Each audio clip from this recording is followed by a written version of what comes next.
apa kabar? Saatnya Anda menyimak berita Palembang bersama saya, Auriga Agustina. Sejumlah berita menarik akan kami sajikan untuk Anda berikut 3 berita utama hari ini.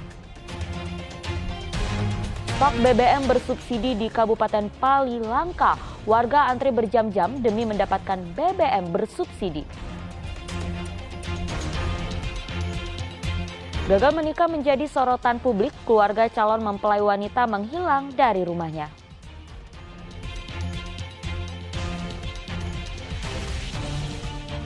Pedagang kue basah di Palembang kebanjiran pesanan saat perayaan Natal dan Tahun Baru.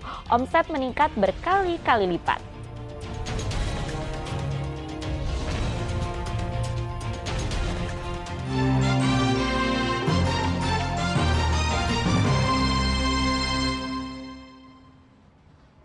Kita ke informasi pertama, sejumlah warga berunjuk rasa di gedung DPRD Kabupaten Ogan Komering Ulu.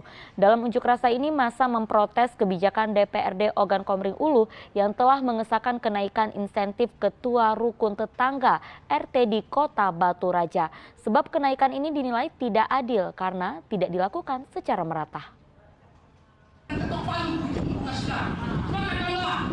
Senin kemarin, sejumlah warga yang mengatasnamakan pemerhati kebijakan publik berunjuk rasa di depan gedung DPRD Ogan Komering Ulu. Mereka orasi dan membawa spanduk sebagai bentuk protes atas kebijakan DPRD yang telah mengesahkan kenaikan insentif ketua RT di Kota Batu Raja. Sebab kenaikan insentif tersebut dinilai tidak adil karena tidak seluruh ketua RT di Kabupaten Ogan Komering Ulu mendapat kebijakan tersebut. Selain itu, mereka juga menolak pemotongan anggaran sebesar 30% di sejumlah satuan kerja perangkat daerah SKPD di Kabupaten Oku tahun 2023 mendatang. Kabupaten Ogan Komering Ulu ini mengesahkan naiknya insentif RT hanya di kota saja. Padahal RT-RT yang ada di desa memiliki jabatan yang sama, memiliki kedudukan yang sama, anak kandung Oku ini mereka anak tirikan dan mereka beda-bedakan. Itu yang kami kecewakan, yang pertama tuntutan. Yang kedua, mereka ini sudah mengkhianati amanah undang-undang kami pikir. Mengapa?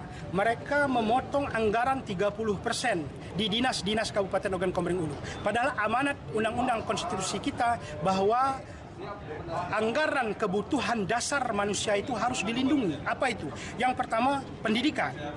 Kalau dipotong bagaimana? Artinya terganggu, yaitu sektor pendidikan. Apalagi yang kedua, kesehatan. Kalau dipotong anggarannya berarti ini merugikan masyarakat. Rencananya, massa akan dipertemukan dengan Dinas Pemberdayaan Masyarakat Desa Kabupaten Ogan Komering Ulu untuk mencari solusi atas protes dan tuntutan mereka. Kita akan diskusi bersama. Aku yang kawan-kawan perjuangkan itu adalah hak masyarakat. Memang hak konstitusi menyampaikan pendapat di muka umum.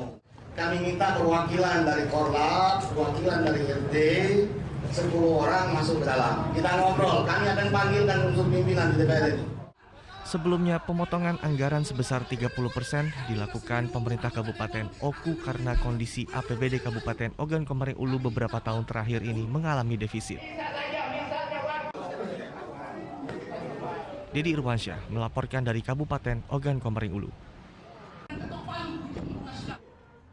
Informasi lainnya, stok BBM bersubsidi langka di Kabupaten Pali. Akibatnya warga pun harus rela antre berjam-jam demi mendapatkan BBM bersubsidi.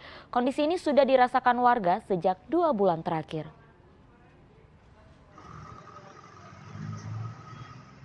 Antrean panjang kendaraan baik mobil maupun sepeda motor terlihat di salah satu SPBU di Kecamatan Talang Ubi, Kabupaten Pali. Mereka harus menunggu berjam-jam demi mendapatkan BBM bersubsidi. Antrian ini disebabkan karena hampir semua SPBU di Kabupaten Pali kehabisan stok BBM bersubsidi. Kelangkaan ini tentunya dikeluhkan warga, sebab mereka harus merasakan kondisi seperti ini hampir setiap hari. Pihak SPBU mengaku mereka hanya mendapatkan pasokan BBM 11 hingga 12 ton. Semua jenis BBM mulai dari BBM bersubsidi hingga non-subsidi. Rata-rata paling sekitar 11 atau 12 ton lah itu, Pak. Nggak tahu kalau misalnya ke depannya ada lonjakan apa.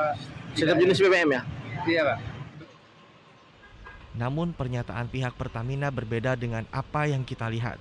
Mereka meminta masyarakat tidak usah khawatir karena stok BBM selalu tersedia. Selalu berusaha untuk memenuhi stok distribusi di SPBU, dan masyarakat tidak perlu khawatir karena stok selalu kami jaga untuk tersedia. Tinggal konsumen bisa memilih, ada produk-produk yang subsidi seperti Pertalite, Biosolar. Kami juga menyediakan produk-produk yang non-subsidi, ada Pertamax, Turbo, dan Dexlite, Dex. Jadi pilihannya kami sampaikan ke konsumen untuk bisa.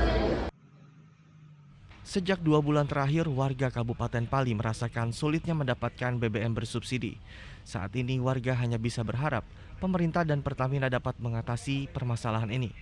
Apalagi Kabupaten Pali merupakan salah satu wilayah penghasil migas terbesar di Sumatera Selatan, sehingga sudah sepantasnya masyarakat dapat menikmati hasil bumi tempat mereka berpijak. Dedi Irwansyah melaporkan dari Kabupaten Pali. Usai gagal menikah, calon mempelai wanita Dona bersama keluarganya menghilang dari tempat tinggalnya. Kini tidak ada satupun warga yang mengetahui keberadaan mereka.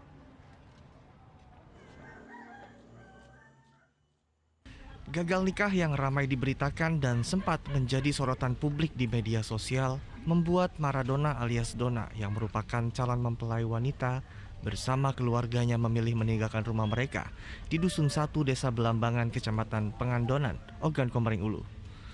Rumah sederhana ini terlihat terkunci dan tidak seorang pun yang berada di dalam rumah. Warga pun tak ada yang mengetahui keberadaan keluarga Dona. Menurut warga setempat, rumah ini kosong 3 hari setelah mereka gagal menikah. Pokoknya semenjak kejadian itu berapa ya, 3-4 hari itu dia pergi, nggak tahu kemana aku ya. Ya kata suami saya kan saya ke sawah terus, jadi nggak tahu lah kemana dia pergi itu. Bu, keseharian keluarga ini gimana Bu di lingkungan? Biasa aja. Biasa aja. Seperti pada umumnya. Bergaul ya? Iya, bergaul biasa. Jadi yang benar, tapi sekarang yang perempuannya sudah pergi entah kemana, kami nggak tahu. Satu keluarga deh? Satu keluarga pergi. Sudah lama mereka menetap di sini? Kalau menetapnya dari kecil, sudah lama. Sementara itu, ramainya warga yang berdatangan ke kediaman Dona membuat polisi berjaga-jaga di depan rumah. Sebelumnya, pasangan Anjas dan Dona akan menikah pada 18 Desember kemarin. Namun pernikahan itu dibatalkan oleh Anjas karena calon mempelai wanita yaitu Dona membentak ibu Anjas gara-gara kurang uang keperluan menikah sebesar Rp700.000. Dedi Irwansyah melaporkan dari Kabupaten Ogan Komering Ulu. 2 kepala desa perempuan terpilih di Kabupaten Ogan Ilir resmi dilantik Bupati Ogan Ilir. Dalam pelantikan, Bupati berharap 2 kepala desa tersebut dapat mewujudkan visi dan misi yang mereka janjikan kepada masyarakat saat kampanye. Warahmatullahi wabarakatuh. Ratusan pasang mata tertuju kepada 2 orang perempuan yang terpilih sebagai kepala desa di Kabupaten Ogan Ilir. Yus'a terpilih menjadi kepala desa Sungai Keli, sedang Wika Wirdayanti terpilih menjadi kepala desa Harimau Tandang. Kedua kepala desa terpilih pun dilantik dan diambil sumpah jabatan oleh Bupati Ogan Ilir di lapangan desa Sungai Keli. Pada acara pelantikan ini, Bupati Ogan Ilir Pancawijaya berharap 2 kepala desa dapat segera mewujudkan visi dan misi yang mereka janjikan kepada warga pada saat kampanye. Mampu menuntaskan visi misinya selama masa kampanye dan mampu mensinergikan visi dan misi desa dengan visi dan misi bupati dan wakil bupati. Baik Yus'ah maupun Wika, kepala desa merupakan jabatan pertama yang mereka emban. Namun menariknya, Yus'a berhasil terpilih menggantikan kepala desa lama yang tidak lain merupakan suaminya sendiri.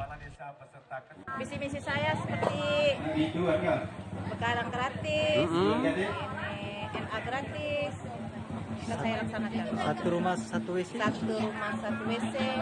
Itu semua akan dilaksanakan ke depannya, Mbak? Benda rumah, saya laksanakan. Kedua kepala desa perempuan ini terpilih setelah memenangkan Pilkades serentak pada 15 Oktober 2022 lalu. Mereka akan memimpin desa masing-masing selama 6 tahun ke depan dan peran keduanya sangat dibutuhkan dalam rangka meningkatkan kesejahteraan masyarakat di Kabupaten Ogan Ilir. Dedi Irwansyah melaporkan dari Kabupaten Ogan Ilir.